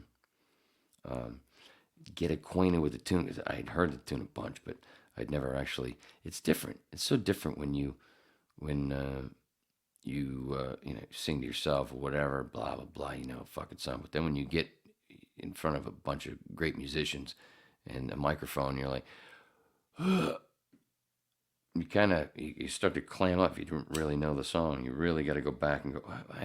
I've listened to it 7,500 times, but I've never actually gone down to the crossroads. Down, whatever. I don't even see. Told you. Oh, good. It's my turn. Go pee. Thank you. Did you like my picture? Huh? Did you like my picture? Why would you spend so much time on that helmet? That guy, you know what he's trying to be, obviously. What happened? You got an alien in the I room? heard knocking, yeah. I heard it too. I'm starting to worry for you. Babysitter. I don't know. I'm scared. Oh boy. Are you gonna be okay by yourself? I'm gonna tell Sarah to grab the gun. I'll be right back. Grab the gun. Shoot. You know that's what they thought. Judas Priest was saying, "Get the gun, shoot." The same guy in that thing that fucking douchebag congressman was trying to say that in the Black Sabbath song that Ozzy was saying. No shit. What was it? Fuck. I lost it. That he was telling kids to kill themselves or something. That one. No, it was Suicide Solution. It was I tell you to enjoy life, and the guy was saying that the lyric was I tell you to end your life, and Ozzy's like, no, it's I tell you to enjoy life. I wish I could, but it's too late. And then Ozzy goes, this is in the Don't Blame Me documentary, I think. And then Ozzy goes, well, shit, I can kind of understand it because, when first time I heard Jimi Hendrix say, excuse me while I kiss the sky, I thought he was saying, excuse me while I kiss this guy. All right, time for me to pee. Oh. Do you need a screen up? Are you able to Nope. pull it? No? All right, I'll be back in a quick. We only got 30 minutes left. I'm just gonna talk crap for however long it takes you to urinate. Micturate. That's the medical term. So I was thinking of some ideas of what we can do. One of them is we could do a reverse mukbang. So we could just sit here and just eat a ton of nothing for like the whole show. I don't know. It's probably not going to work. We could do palm readings. I don't know. Kind of freaking out. Heard knocking on my door and I don't know what it is. But I need an on-air sign. Honey, if you're listening. I need an on-air sign for my door. I can hear myself talking on Wayne's. Oh, man. Oh, well. All right. I hope everybody has plans for the weekend. Gonna be off Monday. Yay. Get some time off. My dog. In the meantime, Wayne is still peeing. I don't know. I don't know if I could do a show by myself. I probably could. If I prepared. I'm unprepared today. I think a whole week of not doing this.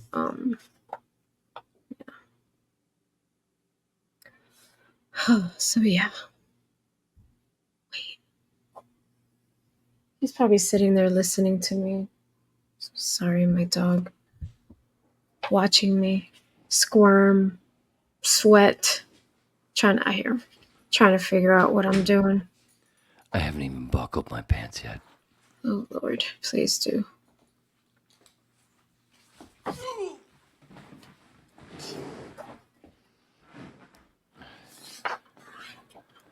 Boom, boom, boom, boom. Hey, oh, yeah. This is Mola. Was that you knocking on my door? Oh no, I would have opened the motherfucker. My dog just sits there. He's just like, whatever. Now, if I go to the kitchen and open the refrigerator, he's right there. Like ooh, you getting me something? That's one of the other things that's good about not having a pet. Mm-hmm. Ain't got to worry about fucking around with your food. Or, feeding. Man, my grandfather was so bad with his last couple dogs. Those things were so fucking fat. And dude, their names were, they were a beagle named Max. The poor thing was fucked in the winter around Maine to take him out, take a piss. The fucking poor dog was so fat, his fucking dick would freeze because all it would do is drag in the snow. Fuck it, that dog ate just as well as my grandfather. I'm like, no, it's great, and it's fun to feed the dog, whatever. But this is not healthy, man. That fucker couldn't even squat to take a shit. He was so big. And they'll just eat and eat. If you give them food, they're just gonna eat it, even if they explode. Oh man, that's crazy, man. They can't. Yeah. And that was a good thing about my cats, Rex and Apollo, man. The food was just right. It was weird though. Rex was a full black, scary. Oh, we don't. I don't want to adopt a black cat. But these people that fucking don't. Black cats are so cool. Mm-hmm. But he was thin, right? And he's the one that he'd climb up on my fucking shoulder and just start. Right now, if he was here, he'd fucking come right on my shoulder. He'd start cleaning me. Mm-hmm. But Apollo was like a tabby, but they were, they ate exactly the same. But for some reason, Apollo they were like, what? They ate exactly the same. They had 2 meals a day, in the morning, and they woke me up for that morning meal, and it was a mix of dry and a can. They got half a can and a bunch of dry. They boom, and silver bowls. Remember, silver bowls with cats.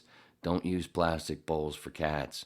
They have rough tongues. That'll hurt them with the plastics. So fucking get that plastics in their belly, and they'll have plastic bowls. Always use silver or metal or whatever plates for Yeah, or, Max's are metal. Or what do you call it? Not metal, but Glass. Ceramic. Yeah. Just don't do plastic for cats because that plastic, they'll take it off. They'll scratch it right off and swallow it. But they ate the same exact thing, but they were the different size. It was so hilarious, man.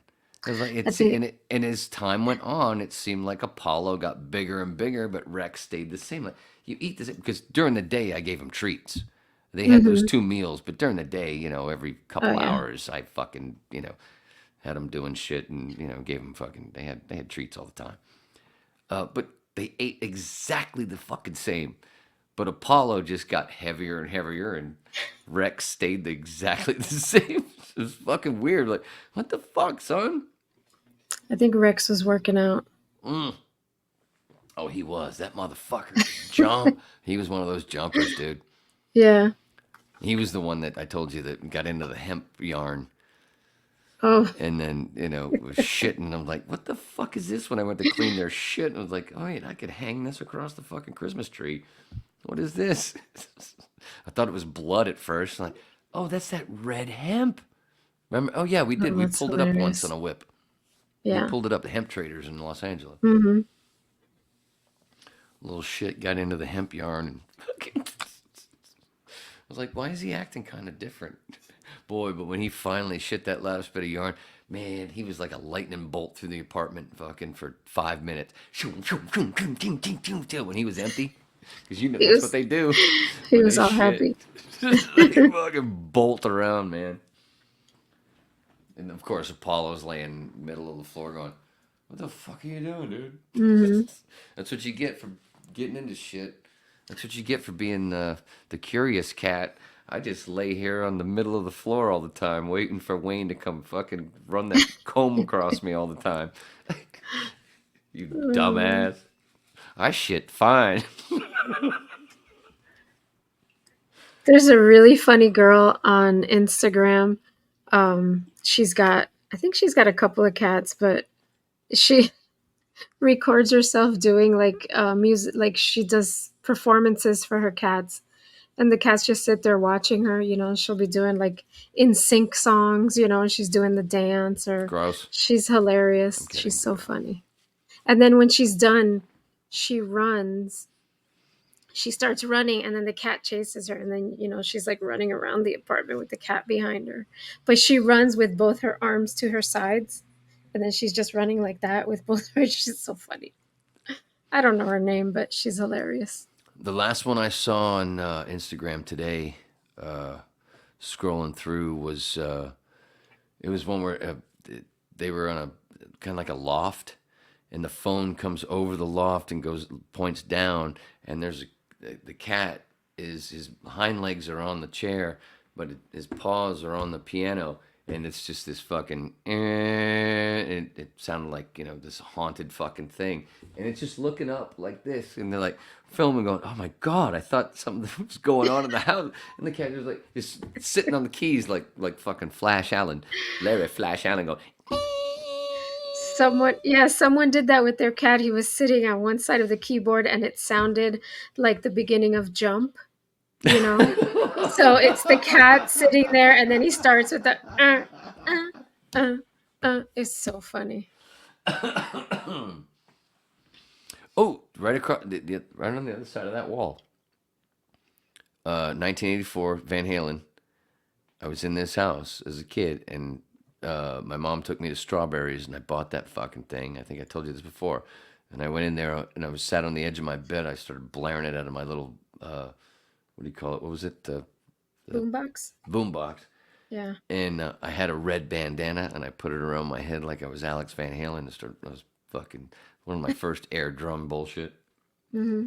What was that, 1984? So I was, 13? You would have been 15. Yeah, 14, 15. Thought it was Alex. And now I partied like Alex. Man, I was hoping to run into him one day, those many years in Los Angeles, but there was just that one time with Meth and Eddie. Joking. Sort of. Maybe not. Oh, speaking of ELS, oh shit, I didn't mean to say the name. Oh, they're gone. Actually, it's a different company now, but the company that I work for doing the red carpet stuff and the lights and stuff, we set up that we set up that whole thing, that Van Halen thing, and was it 2015? Mm-hmm. with David, right right there on the boulevard, right there outside of Kimmel, Mm-hmm. right there. We set that shit. I was part of the crew that set that shit up. I left before Van Halen started because I'd been working all day and I had to come. I was working all day because I'm tired, but I'm tired. Was it? One bourbon, one scotch, one beer. And I said, but I'm working all day. Anyway, and then I had to come back afterwards. But I was part of the one that set that shit up. The one where Roth was flipping the fucking mic stand around and fucking hit himself in the face. Mm-hmm. And had to put a Band-Aid on him. I never got to see them with David Lee Roth. I did see Van Hagar, but not Van Halen with David Lee Roth. Me either. I only saw Van Hagar. Alice in Chains opening, 91, I believe. 92? 91, 92? It was around that time, yeah, when I saw them too. Lane had a broken leg. He was like Axl Rose on the beginning of the Not in This Lifetime tour. He was sitting in a fucking chair. Mm-hmm. Excuse me. It was a good show. Lane Staley. Was Sammy wearing a David Lee Roth t-shirt? I was during that tour? I was literally in the nosebleed seats because I let some friends of mine, the same fucking friends that I told you about that I went to Guns N' Roses with, and they all went off, and I was already a Soundgarden fan. Like, Soundgarden sucks. You stupid. You bought their first 2 albums. These fucking idiots. And then 2 years later, run up to me. Oh, Black Hole Sun's the greatest song ever, man. Like, eat a dick. These same fuckers, I let them take care of buying the tickets for that Van Halen show. We were literally in the nosebleed. Looking straight at the stage.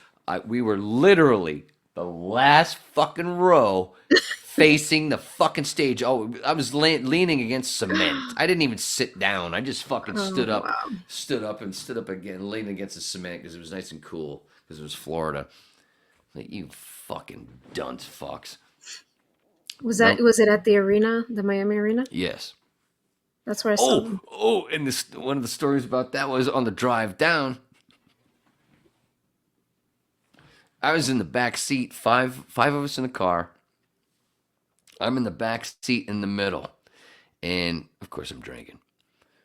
And I had, my brain, I knew to get we had stopped at 7-Eleven for stuff for the drive home.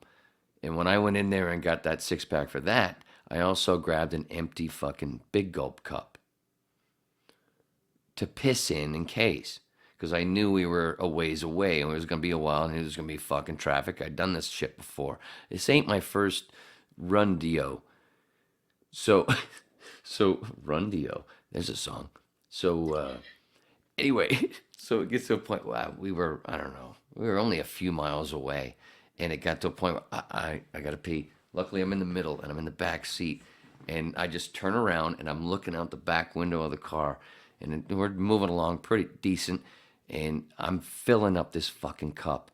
And I've got about half full. And all of a sudden, like, oh shit, oh shit, oh shit, oh shit. Luckily, I didn't spill it. Oh, good. And luckily, I grabbed one of those fucking lids too, and I filled it. And then when we got there, as soon as we got there, I went, dump. I'm gonna need this for later. And I stuffed it under the seat. And on the ride home, looking at everybody coming home. Yeah, we're going back to Fort Lauderdale. Yeah, and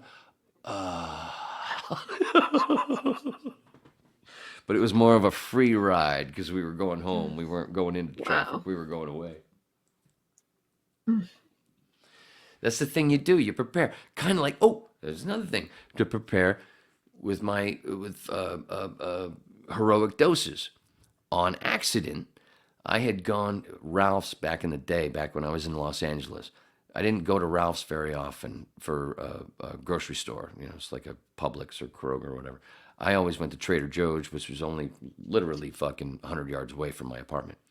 I'd walk there. I didn't have to worry about those shitty fucking parking lots. Every fucking Trader Joe's has a shitty parking lot. It doesn't matter where you are. So ridiculous. It's like it's on purpose. Anyway, but I would go to Ralph's every once in a while just to get their fried chicken. Their fried chicken was decent because Vaughn's was closer, but their deli sucked.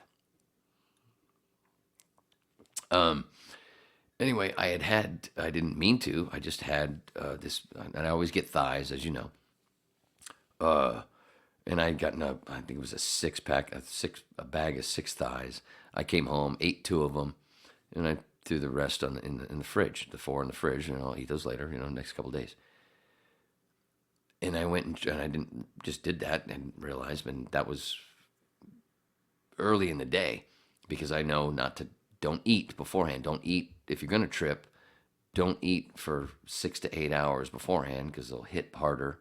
They'll be more, and they'll also, your stomach won't be as upset, because some people get upset stomach with those. So if your belly is as empty as possible, it's better. So I had done that, and I'd set those aside, and then because I knew we were going to be tripping, boom. Later on, when we were coming down, I was like, dude, we were starting to get hungry, because we finished. Like I said, we washed it down with the wine, and then a bunch of hours later, and finished the wine, and as we were coming down, I go, yeah, I'm fucking hungry. Yeah, you get hungry, because you've also not eaten for a bunch of hours beforehand, so of course you're hungry. And I went, dude, I got fucking thighs, man. Yeah, I got thighs. Yeah, come over to my place. So we go down to my place. Dude, from then on, I've never had only one time, Phil, my one trip with Phil, I've never had a heroic dose where I didn't set up myself ready with fucking fried chicken in the morning. That's the thing. I'm serious. You do it, and you, through experience, it's not my first fucking rodeo. And you go, oh yeah, get ready, get that ready, get ready. Just like when you're going to trip, one of the first fucking things, if you're going to trip, what is the first thing? You got to know this. You have to know this. Enema. No. Like I said, the second thing. What is it? I don't know. Hoodie. You got to have your hoodie. You got to have if you're tripping, you got to be wearing a hoodie.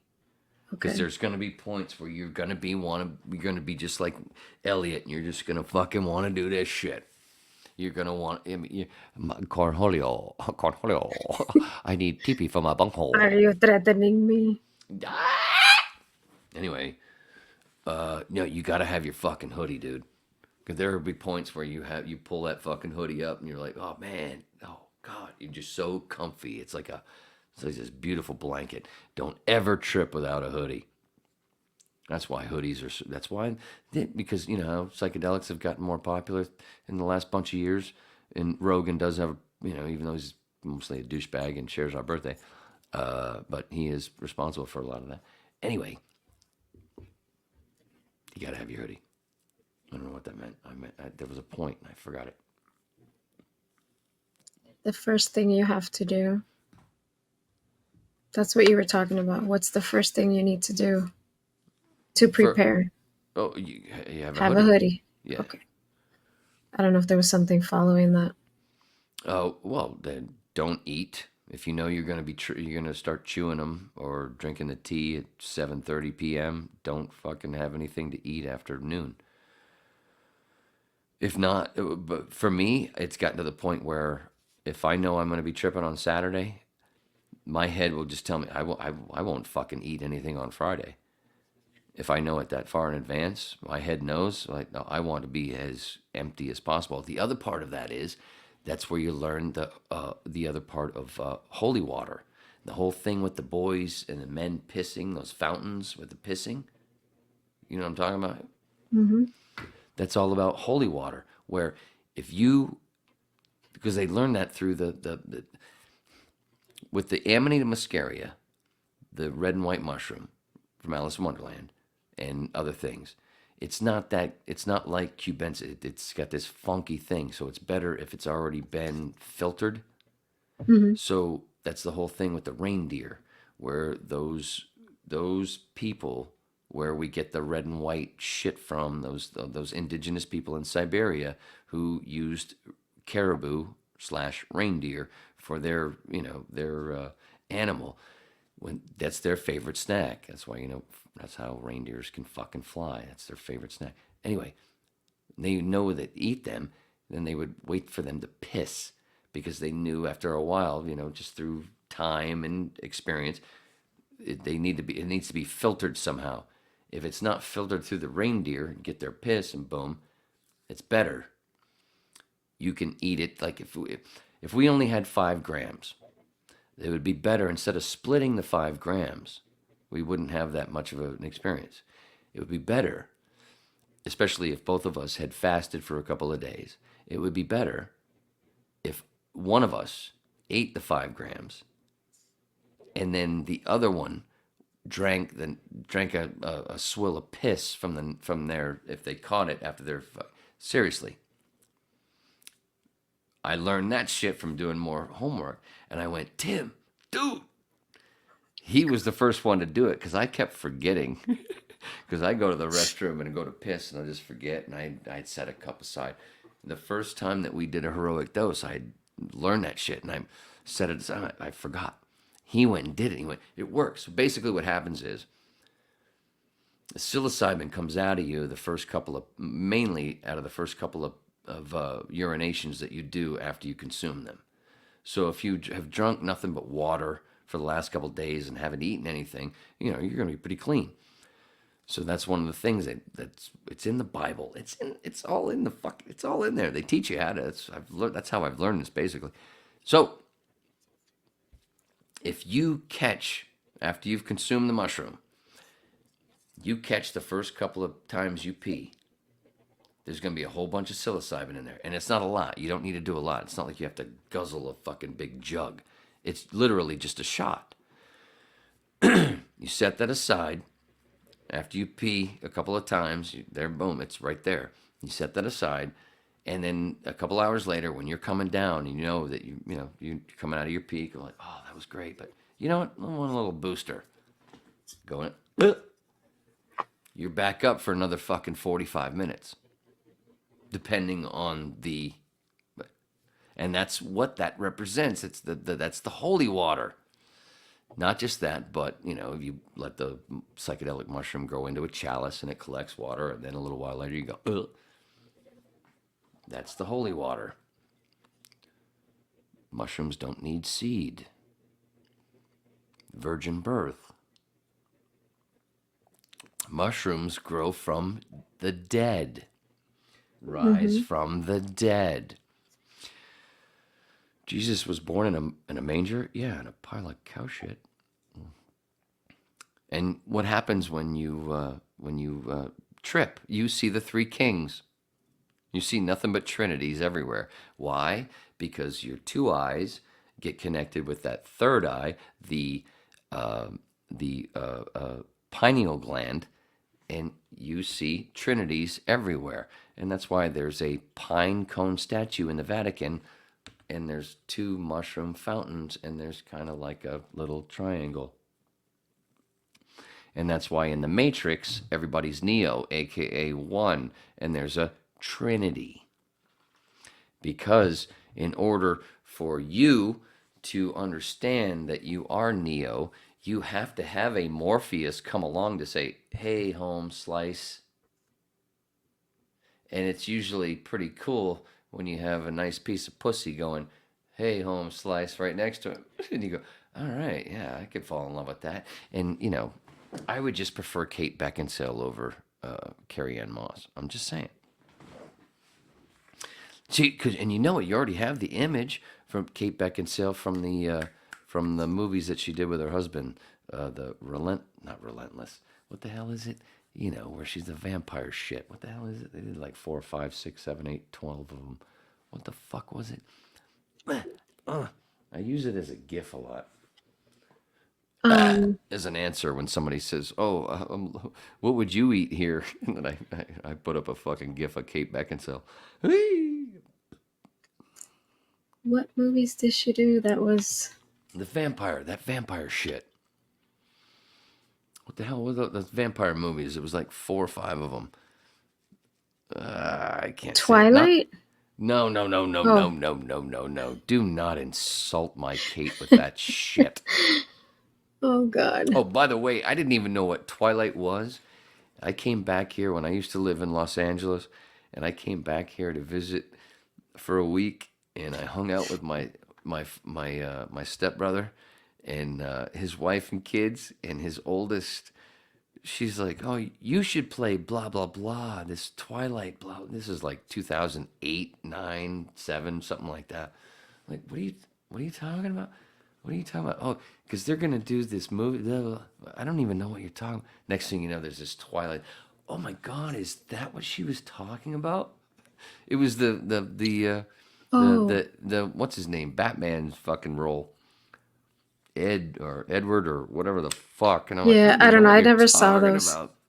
I I never didn't saw the either. Twilight. Underworld is what you're talking about. Yes, Underworld Okay. is the shit with Kate Beckinsale for sure. Yeah. Yeah, the shit that Okay. she did with her former husband. Yeah, Where I she is never. hot as fuck, but she's mainly always hot as fuck. I never That's why. saw those Twilight things. No, me No. either. But the only reason I know about it is that when it popped out a couple of years later, I'm like, oh, is that what Casey was talking about? Oh shit. I mean, it was all over the place, but Oh, it was disgusting and it's so bad. Oh, so awful. But that's why what's his name took a whole bunch of shit before the Batman thing. But he's good. I like him. I can't say his name. What was the actor's name? her husband? No. The Twilight. Oh, And he just played Batman. He's the new Batman. yeah. Hold on. I forgot. That cat's cool. He's cool. I like what his choices that he's made. Robert Pattinson? Robert Pattinson, yeah. I Yeah. like the choices that he's done since then. The shit that he's done. It's kind of the thing that I would have done if I was at that level, which I never was, and I never really wanted to be. But you can see the fighting kind. You can see Looking for Liana, The Professor's Daughter. Whole bunch of good movies where I'm the lead. And I only take 20 minutes of your time. Oh, and there's The Last Hand with Larry Hankin. Anyway, I know there's a whole bunch of new people, so I'm got to throw out my resume like my friends would. IMDb. Now I got to remember to throw the links in the fucking thing. Links. Oh, speaking of links, I got to take a shit.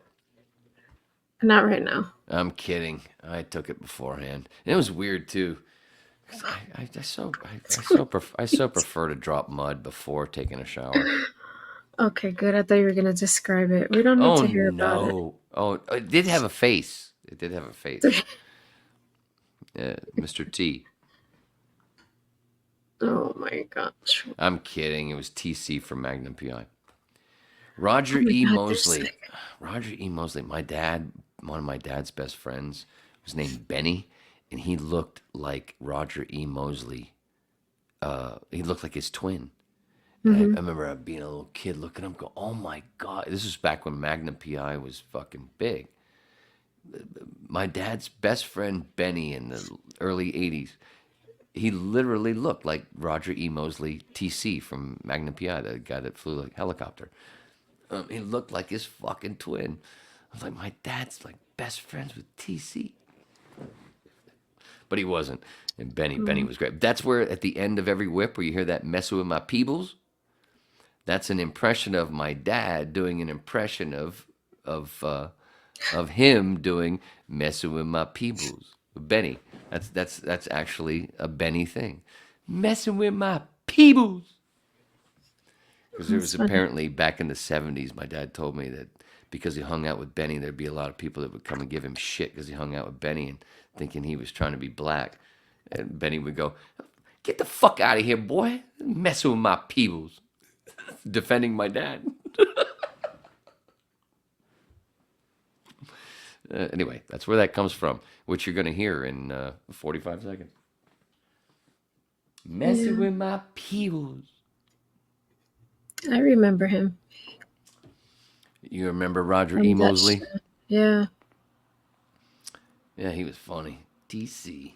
And I don't know nothing about that fucking shitty fucking show that they fucking do now. Fuck them. That show sucks. Whatever that new one is they did. Anyway, whatever. Hey, we're out of here. What do I got to do? Yep. Oh, love you, brother. Oh, your sister.